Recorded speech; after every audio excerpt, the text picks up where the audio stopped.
But in large parts of Indonesia covered by smog from forest fires, the orangutans are suffering. Kabut asap ini kan udah. The smog has been going on for almost 2 months, and because of that, some of our orangutans, especially those young ones, they're starting to have respiratory tract infections, which was initially detected by symptoms of sneezing, coughing, and flu.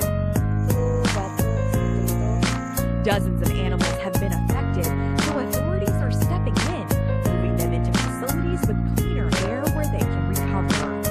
The air pollution index in Palangkaraya, the capital of central Kalimantan, has been at a dangerous level for days, forcing schools to close this